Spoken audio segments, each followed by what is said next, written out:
On behalf of the Muhyiddin Ibn Arabi Society, I would like to welcome all attendees to the first seminar of our 2024 online series. Let us give a warm welcome to today's speaker, Professor Dr. Pablo Beneito. Many of you may already be familiar with Pablo thanks to his deep involvement in studying and sharing the works of Muhyiddin Ibn Arabi. His efforts include writing, lecturing worldwide, and co-organizing international conferences. In fact, I did a quick internet search and I could see that if you do an internet search, it will bring up many articles and videos that highlight Pablo's insightful contributions to the understanding of Ibn Arabi's teachings. Currently, Pablo holds the position of Professor of Translation and Interpretation at the University of Murcia in Spain. And since 2011, he has been a key figure in the Muhyiddin Ibn Arabi Society Latina, serving the Spanish, Portuguese, and Italian-speaking communities. Pablo's exploration of Ibn Arabi's work began during his doctoral studies in Arabic at the University of Madrid. He has since developed a significant part of his life to examining, editing, and translating Ibn Arabi's texts, which helped greatly enhancing our comprehension of these works. His notable English publications include Contemplation of the Holy Mysteries with Cecilia Twenge, and for Anka Publishing, he has co-authored The 7 Days of the Heart and Patterns of Contemplation with Stephen Helfstenstein. And he has many other publications. I'm just merely highlighting the recent one that kind of comes to my mind. And we are eagerly anticipating his upcoming book, also with Anka Publishing, entitled The Secret of God's Most Beautiful Names. The translation of the two books I mentioned earlier, which are The 7 Days of the Heart and Patterns of Contemplation, are remarkable for their thorough research and deep insights into the mystical science of letters, incorporating numerical and geometric symbolism. And today, Pablo will shed light on a lesser-known piece by Ibn Arabi, Manzil al-manāzil, where he will delve into Ibn Arabi's symbolic use of the science of numbers to interpret Quranic verses. Without further ado, and with everyone keen to hear from Pablo himself, please join me in heartily welcoming Professor Dr. Pablo Beneito. The floor is yours, Pablo. Thank you. Hi, everyone, and hi, everything, I must say as well, because we are going to deal with a text that quite literally deals with everything, as we are going to see. First of all, thank you so much for the organizers of this forum, of these talks. May God bless you all, and especially to Chris Ranland, who has been so kind for your nice presentation now, and also because she has been following in every step the process of organizing this talk. Very helpful, thank you. Now it's really joyful to be in this context, because in this kind of gathering, when it was presential or later on digital as well, and that's a space where I have been learning and experiencing so much that is really a very significant part of my life and inspiration. So it's always a real pleasure to be here among so many friends and to be able to discuss things I love, as we all do. In particular today, I gave the title Keys to Decipher, and this deciphering is also quite literal, because we are going to discuss a number of ciphers. In particular, there are 3 or 4 numbers that are 19, 34, 36, which is also a shorter version of 360 degrees of a circle. And the main things we are going to cover include the notion of manzil and the mansions that are correlated with the Quranic suras, as it is already known, and also the main subject of the al-fahwāniyya, divine direct speech, will be a main topic, and and also the idea of journey, the mi'rāj, the night journey, the pilgrimage, in the double movement of a descent and the ascension. So this is the framework for the exposition of today. I will, in principle, I will not use PowerPoint nor images, a part of my personal face and the sounds of words, but you are welcome to use the point of power of your imagination, because as I will introduce a number of images, it's interesting that you get open to represent that within yourselves. It can get a little bit breathtaking, because I will discuss a huge number of things, and any of those would need more time or space to become really clear. You will get that later on, hopefully, in the written article accompanying the topic. But for the time being, I recommend that you relax, empty your hearts for this, to welcome this kind of symbolic experience of a book that is, as so many other writings of the Sheikh, if not all of them, has been conceived as a device, as an aircraft for contemplation. So let's not struggle with the difficulty of certain topics or images, and be open to grasp whatever is given to our imagination during my exposition. Okay, so we are going to discuss this book that has got several titles. In fact, the one I gave is the most common one, because it has been published like that in the 3 existent editions I know. And it is the Kitāb Manzil, al-manāzil, al-fahwāniyya. So the book of the, let's call the manzil, mansion or station, the book of the mansion that gathers the keys to all mansions of the divine direct speech. That could be a possible translation. This book is also called, as we are going to see, the Book of 19, one of the few books whose title is a number, and one of the few writings in which Ibn Arabi so much focus on a numerical perspective in his hermeneutics. Precedents of this work I'm sharing with you. So first of all, some previous editions appeared of the work in Arabic, and they were not really critical. They were useful at the moment, but not easy to read. The book is quite difficult to read, very esoteric, highly esoteric, very coded. And the edition of Said Abdel Fattah, for example, was not really solving the problems of the text. The second edition appeared, and recently, and that has been a motivation for this research of mine, the critical edition of Abdelaziz Sultan al-Mansur recently appeared in the 17 or 18. Sorry, I have not the notes. And this edition, just think that this wonderful editor, he has produced such amazing editions as the Futūḥāt, the recent Futūḥāt makkiyya, who is the basis for Eric Winkel's translation, and he has published this amazing edition of the Diwan al-Ma'arif, including the known poetry by Ibn Arabi. So a main edition, but with some problems. In fact, I guess the problem is that Abdelaziz Sultan, he had no knowledge, apparently, of the existent commentaries on this book produced by Michel Chodkiewicz, who was probably the first deeply writing about the text in his An Ocean Without Shore. So there are multiple pages there unveiling the basic structural context of the Manzil.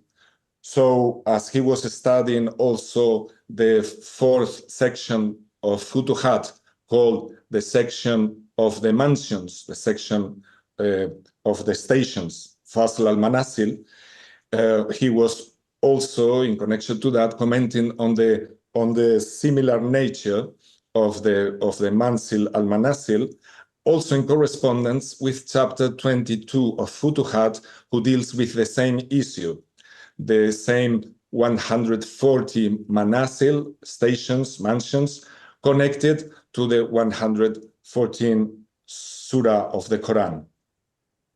So in this writing by Chodkiewicz, it was very interesting how he perceived the significance of the fact that in the Fasl al-Manāzil, the author in ʻArabī follows a reverse order, and he starts by commenting or by writing his chapter on the last surah, and he ends up this section by commenting on the first surah.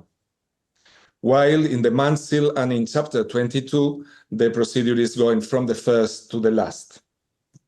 We are going to see that the Manzil is more complex than this, but we have this double path which already announces the significance of a double perspective connected to a double mi'rāj, the ascension, first of all, the descent of the divine world in the process of creation, reaching the final creation that is human beings, so the wow, so the last of the suras, the surah to nas, connected to human being, to people, and then the other process from people, from the human being to the origin of the al-fahwāniyya, of divine speech, thus up to the Fatiha, to the opening, to enlightening, and to the beginning.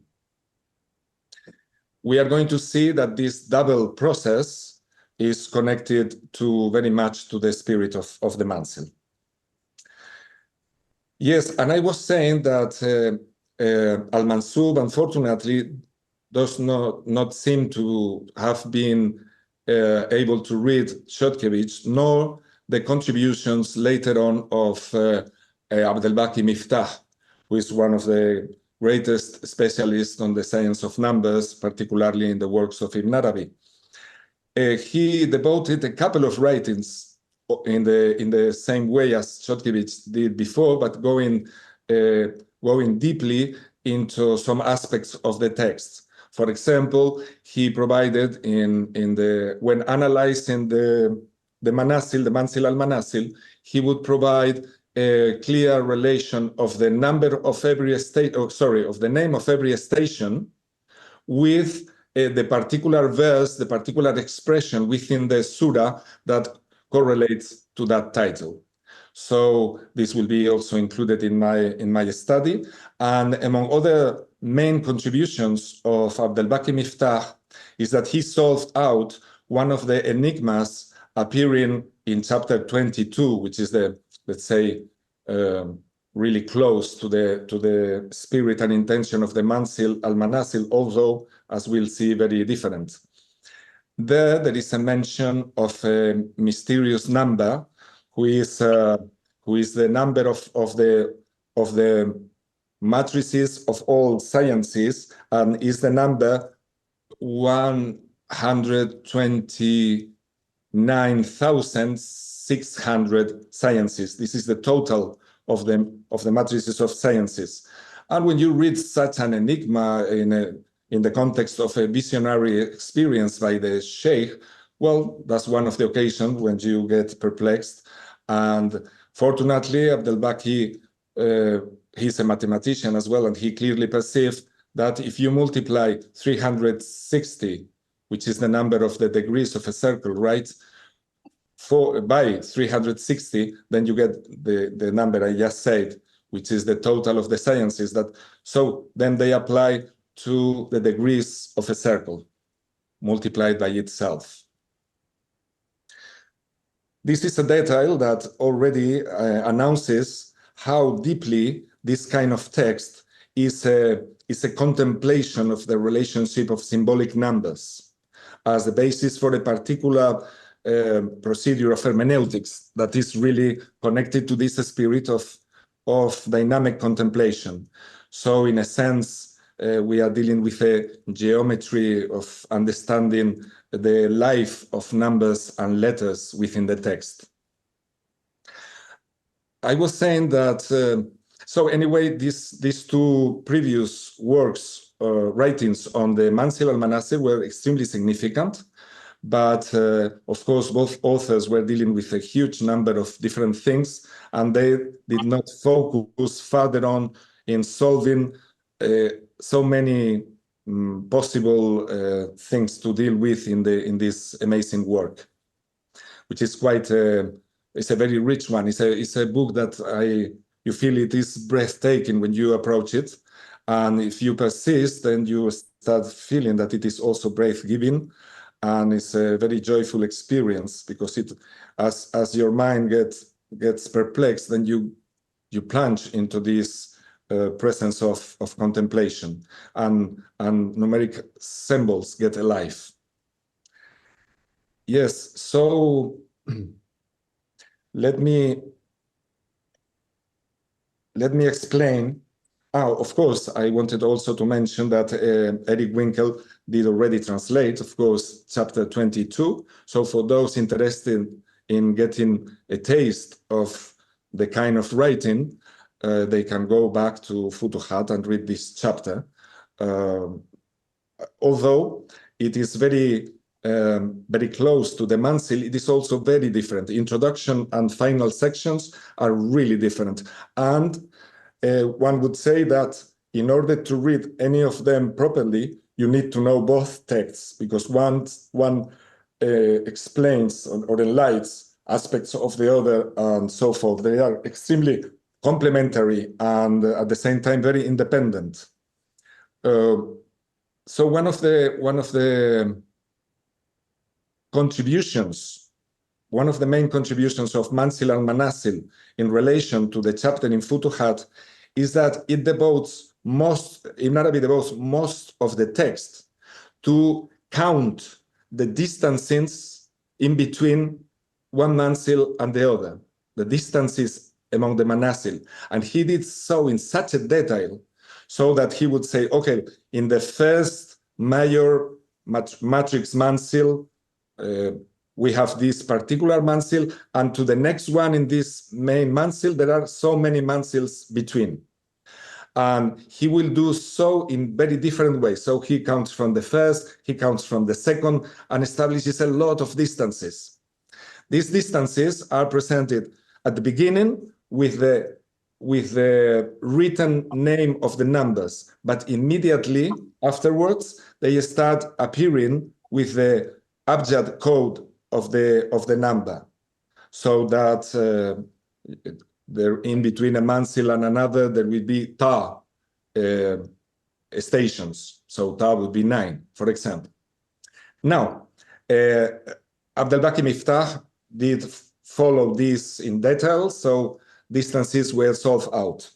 My personal experience, as it would be the case for many other readers of Ibn Arabi, is that during my life, several times I tried to read that book. So I approached this Risala in previous editions, and then you start, and then you don't find the pattern. You start following, and then you say, well, this is not coherent. I don't get it.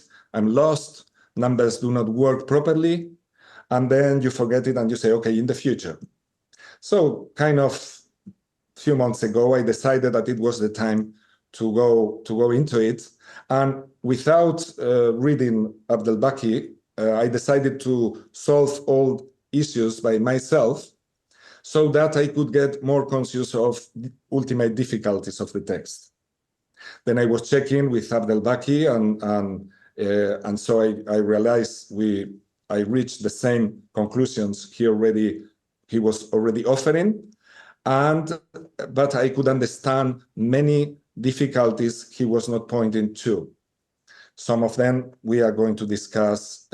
So my contribution here is also to give you a taste of all the aspects that previous scholars did not approach. Okay, so new information about it that shows also to what extent this is, as I suggested, a device for open contemplation.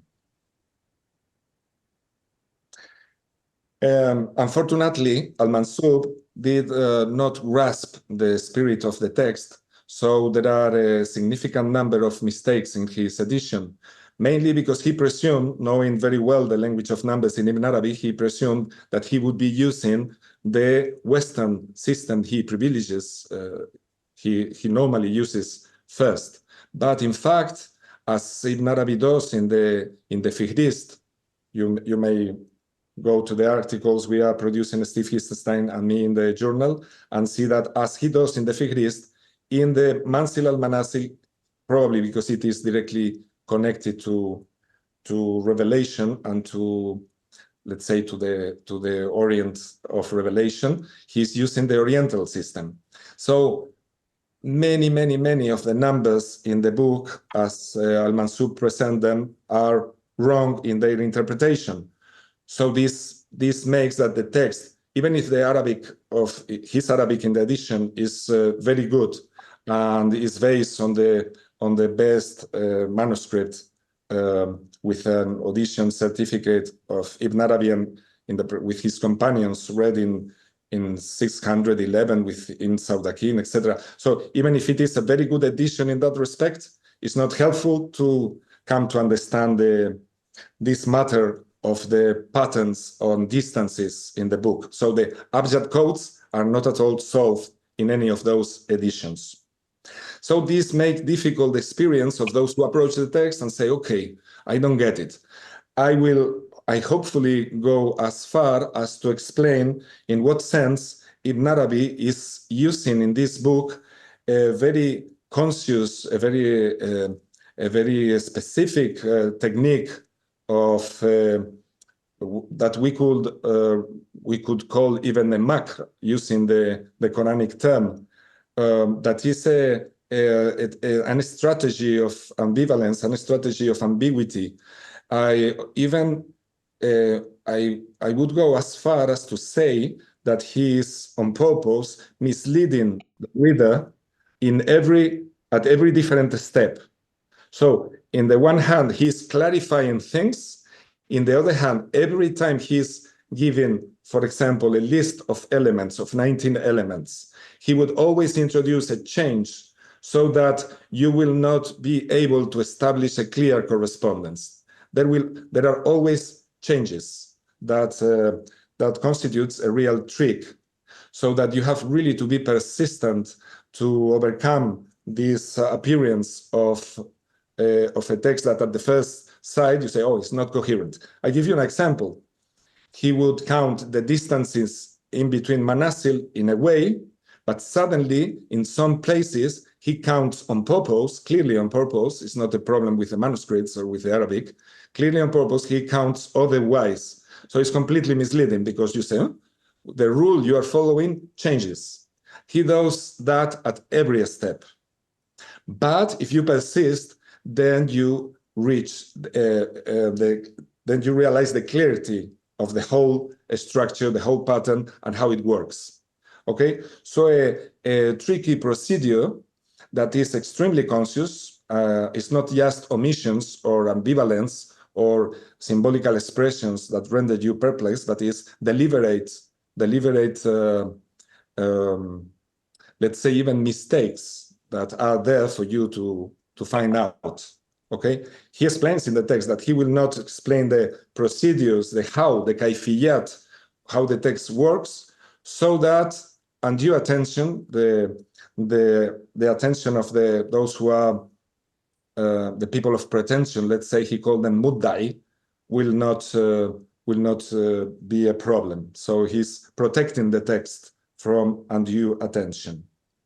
Well, I guess this is very clear in chapter 22, where in the Manzil you can't find out, because he gives the keys here and there.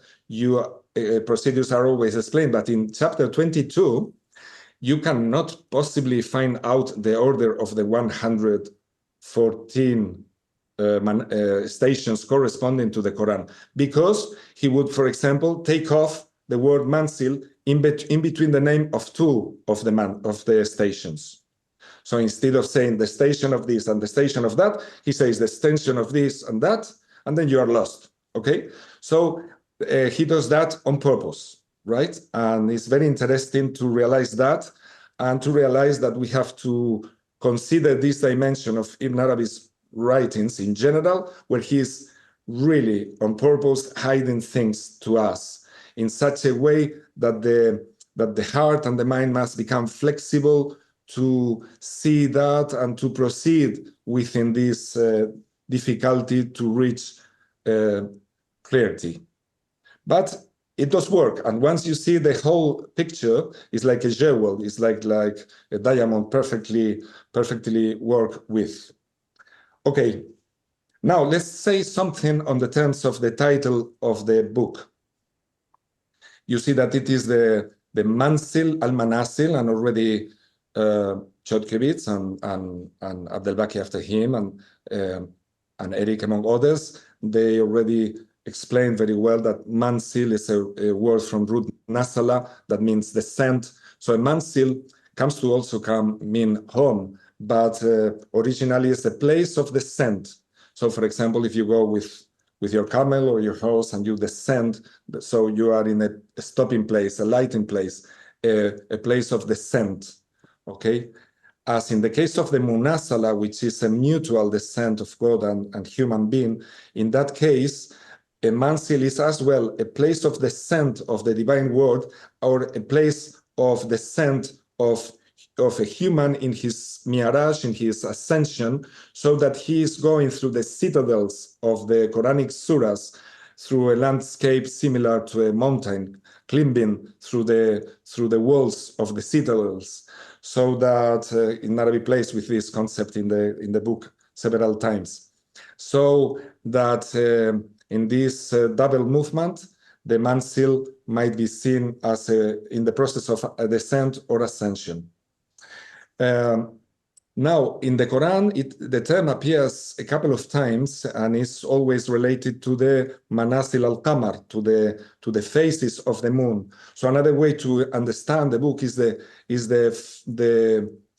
mansion, or the mansion of the mansions, meaning the mansions of the circle symbolized by the full moon, meaning that in some respect, these manāzil are connected to the circle of the zodiacal mansions.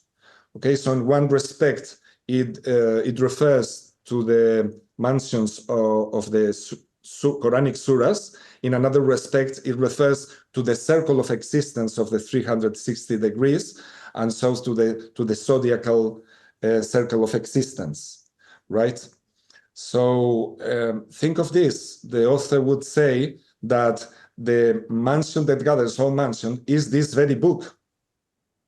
The book we are dealing with is itself an inclusive mansion that unites all possible mansions, not only as understood in the book in particular, but in the cosmic book, in any dimension of existence. Why is it the book that unites all mansions? Well, also one key for that is in the understanding of the term fahwāniyya. There are several titles that include or that deal with a matter of fahwāniyya, is ever present in Ibn Arabi, but it exists a book called Kitāb al-fahwāniyya in the Fihrist, right? This is Kitāb Ta, so it will be in the first part of our article on the Fihrist, and Kitāb Ta, so book 9 on the fahwāniyya, because one of the numerical values of al-fahwāniyya, if we count the shadda of the ya, is 36, precisely the value corresponding to the 360 degrees of the circle. So in that sense, this work in Arabic explains is about divine speech, right? And different ways of speech. So it is about the presence, about the kalimatul hadra, he says, about the kun. So it is about the presence of speech and the order and all creation and existence.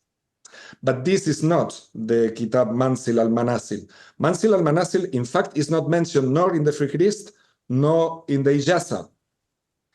Why? Because the actual title, as we prove in the second part of this article in the journal, the title that corresponds to that book is the Book of 19, Kitāb al-Ashar.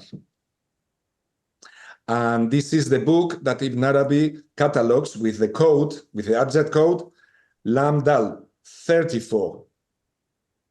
And we see there that al-Ashar has a value of 34. The name of 19 has a value of 34. Okay, so this 34 of the code is not just significant in terms of the coding of the Fihrist.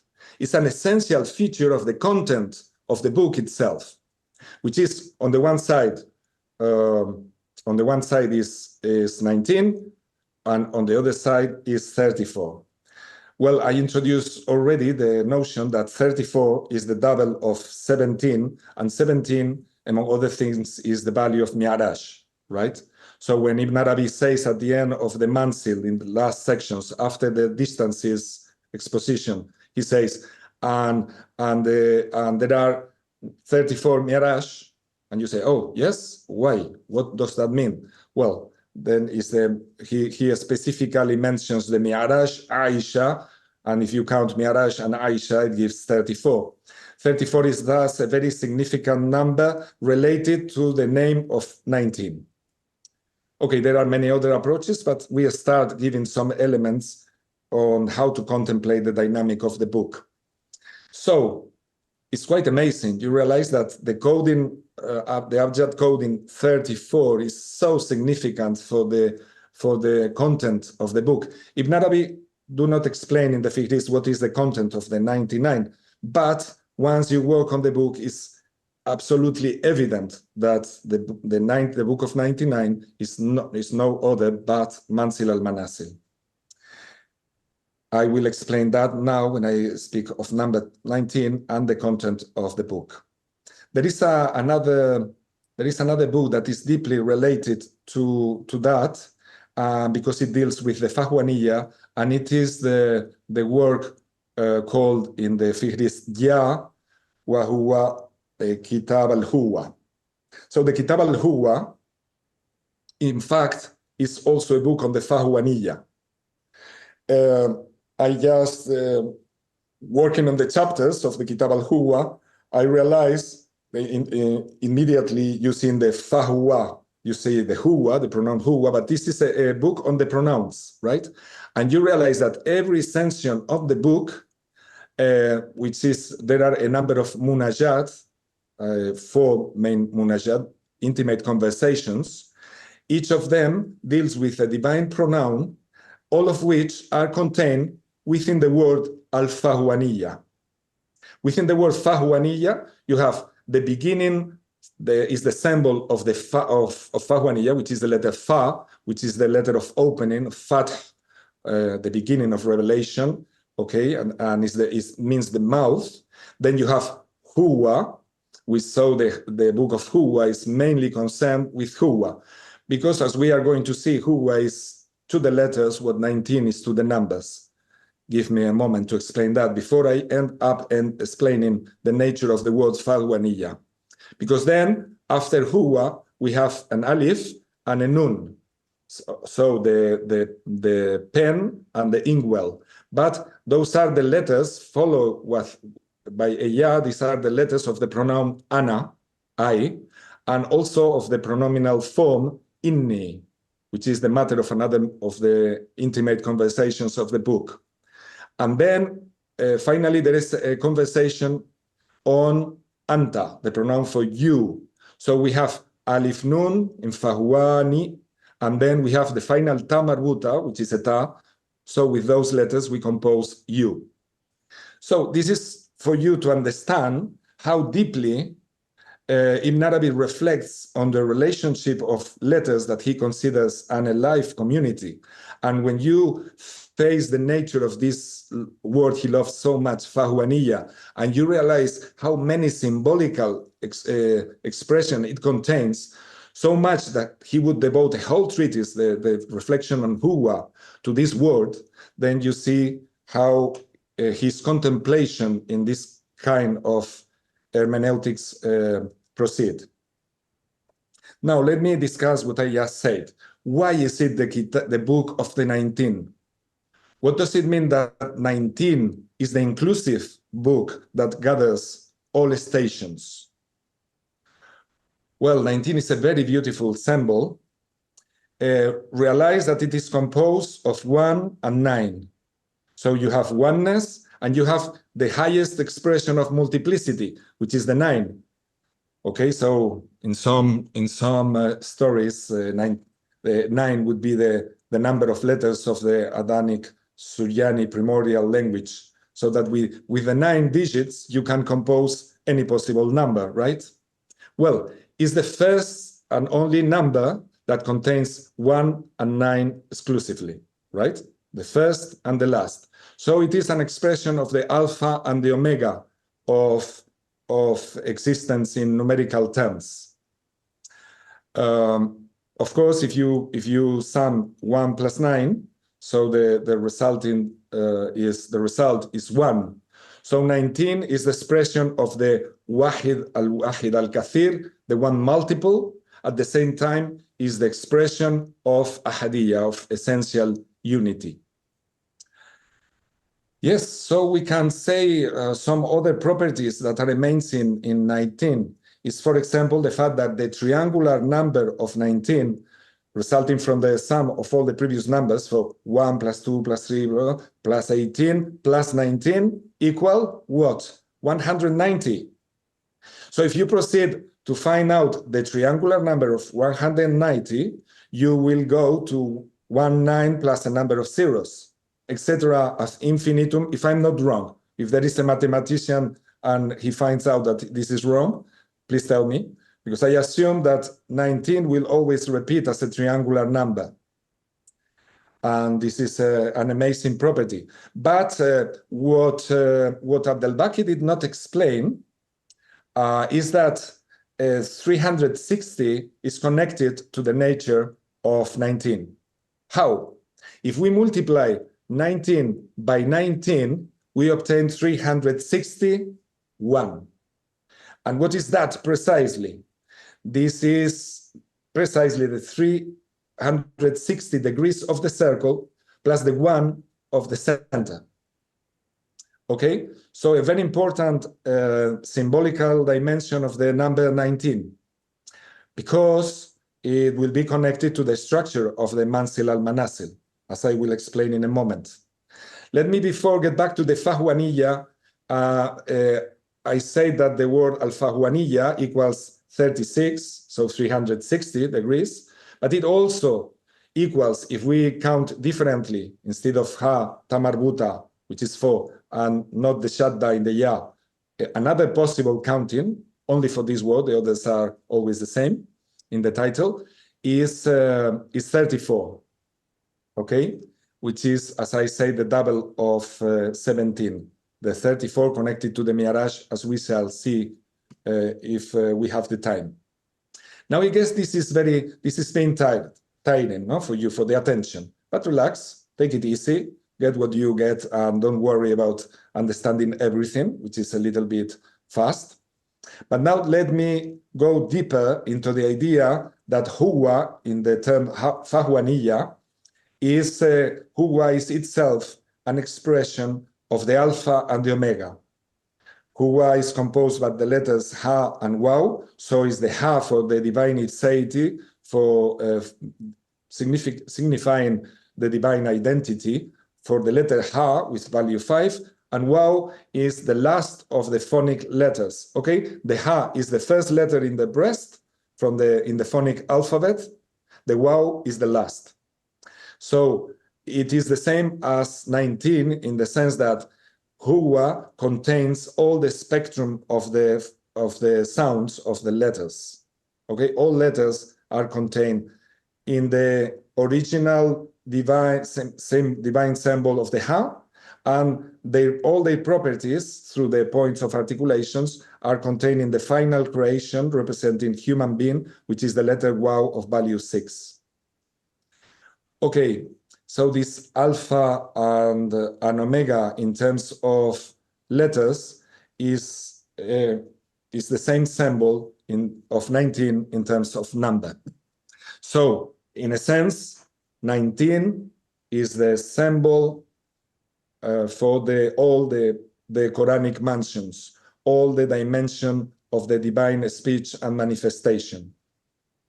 This is why this particular book is also called the Book of 19. Well, the Book of 19 has the following structure. First, you get 19 sections. Those 19 sections refer to the 19 ways in which the Quranic suras start at the beginning of their texts. For example, those suras that start with the hamd. So this will be the first of the 19 main sections, matrix sections, is those that are connected to praise. A number of them. Okay, then the second main station or mansion would be the one that is connected to rumuz, to symbols, which means all those that start with pure letters, with the so-called luminous letters or isolated letters, huruf al-muqatta. So like alif lam mim in the case of the second surah, etc. Nun, qaf, all those that start with symbols. In this particular one, there are 5 subsections, depending on whether they start with 1 letter, 2 letters, 3, 4, 5. Okay. Then, for example, other ways of beginning, all those surahs that start with subhan. So this is the manzil of the tasbih, of glorification, and so forth. So 19 main ways of starting the surahs. Those are the 19 major mansions. So the traveler goes through the 114 mansions, subsections, because each one of those 19 has got a number of subsections. In the whole, 114 corresponding to the Quranic surahs. But now, if you want to do this journey, you can jump, let's say, you can go through all the stations included, for example, in the mansion of praise, and from there go to the stations included in the mansion of symbols, etc. So they are different ways of traveling into interpretation suggested by the text. And this is quite passionate. I see that time goes quickly, mashallah. So I have to introduce some other notions, and I cannot stop very much in these matters because I have to point to an amazing fact I discovered, is that even in Winkel's edition, you can see that he numbered a number of lists of 19 at the beginning of the text. So every exposition Ibn Arabi does within this book, he never mentioned this numbering of the list. This is all implicit. Many of the things we are saying are implicit, but he will include 19 elements. Well, what I found out is that the book contains 19 lists of 19 elements. So precisely, if you multiply 19 by 19, we already found out this structure of 361, which is the circle and the central point. And this is precisely the secret of the 19. Now, in this book, there is also a very fascinating, mysterious thing. Is the following fact. One of the misleading things that happens in the book is that when you reach the mansion of the inniyat, all the surahs that start with inni, suddenly Ibn Arabi writes, and from the station of Sulaiman to the next station, there are this number of stations. And when you count, you realize that this is impossible. This first station he mentions should be 28. But Surah 28 has already been dealt with in the in a previous Manzil. So what is that? It's a second 28 station. So the reader is lost and thinks, I don't understand anything. But when you work deeper, then you understand. So we have an additional 28 station, that is the Manzil, the station of Sulaiman, of Solomon. And we have also another mystery, is the mystery of the fact that the Surah 102, al-hakumut takathur hatta surtum al-maqabir, etc., is missing. He do not establish any correlation with it. This does not happen in the Fasl al-manāzil, is a chapter concerning this surah. But in the Manzil and in chapter 22, there is no mention of that. Surah 102 disappears. It could be understood that it's connected to the previous one, and so it somehow follows, it's part of it. At this point, Abdel-Baqi Miftah realized that, and he writes, Allahu A'lam. So he says, God knows, nothing to be understood. Nothing understandable as I see. Okay, so now we have the problem of the additional special station of Solomon. If he says that in fact that Solomon is given, following Quranic quotations, is given something he only have among the prophets and a number of things. First of all, we see that Sulaiman has a value of 11 in the Quranic writing, as much as so many terms of the Manzil al-manāzil. Manzil is 11. Wahid, used in the introduction several times, is 11. Wujud, used in the introduction with this same intention, is 11. Rahma, linked to Sulaiman, or the name of Rahman that are profusely used in the book, are 11. Okay, 11 is present everywhere in the book, in the key terms. But the important thing about Sulaiman is that he is connected to the basmala. So this other station that is introduced as a number 28, I would say 28A, or even 27B. Why? Because in fact, the station of Sulaiman is contained in versicles of the Surah 27 on the ant, Surah An-Naml. Especially this passage referring to the verse in which it is said, "Innahu min Sulaiman wa innahu bismillahir rahmanir rahim."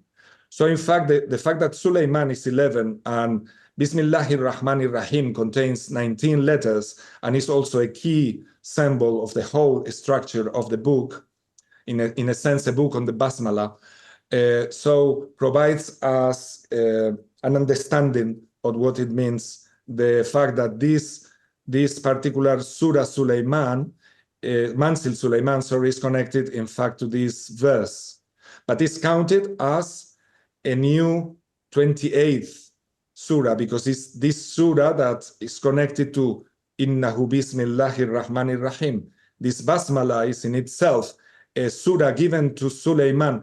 Look how beautiful the letters of Sulaiman. No other name of a prophet contains so many letters of the basmala, as if Sulaiman was a naht, an abbreviation of the basmala itself.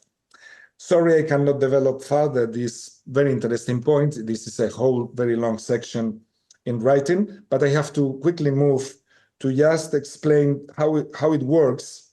For example, let me give you the example of the Manzil 114, which is connected naturally to the last of the surah, Surah An-Nas.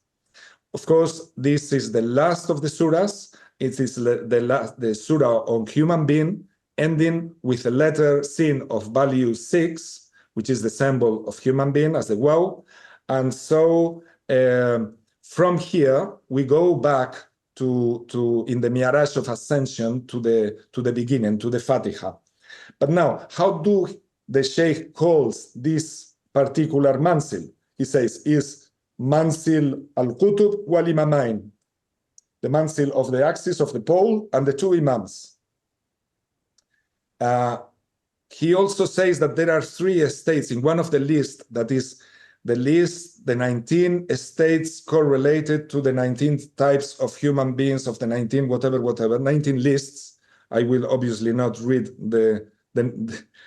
what are those 19 lists, but we could see it if you feel like afterwards, or yes, you wait to read about it. But what is important is that he mentions that at this moment, a correlation of the arifun connected, the knowers connected to this surah, he establishes a connection through three attributes of the Gnostics, which are to be mu'minun, kafirun, munafiqun. And if we did not know other texts by Ibn Arabi, we would get perplexed. How can the attributes of being munafiq or being kafir connected to the pole and the imamain? But we know through other passages in Futūḥāt how it does work. It's quite fascinating. Anyway, those three characters are connected to, of course, Rabbin Nas, Malikin Nas, Ilahin Nas, these three particular divine attributes connected to people. But those three characters are also connected to the three letters of the word Nas that is being repeated through the surah. Ibn Arabi does not mention that, but I'm just giving to you a taste of how it works as a device of contemplation. He says, this surah is connected to the name Manzil al-Imam al-Kutub wal-Imamain. And then you start contemplating, following the procedures he is giving to you through the book. And then you contemplate beautiful things, right? So imagine that we correlate the three letters of Nas to those three attributes, to those three characters. Alif would be the Kutub, whose value in abjad 111 is the same value as the name of Alif, 111. And then for you to decide, I think I wrote about it, but I don't remember who of the two Imams is the Nun and who of the two Imams is the Sin. Okay, the 5 and the 6. Anyway, from there, the list of the stations within the 19 major sections provides a device for contemplation, right? For suggesting so many possible symbolical interactions that is a very rich book to let you go through as a process of hermeneutic ascension, as what I used to say.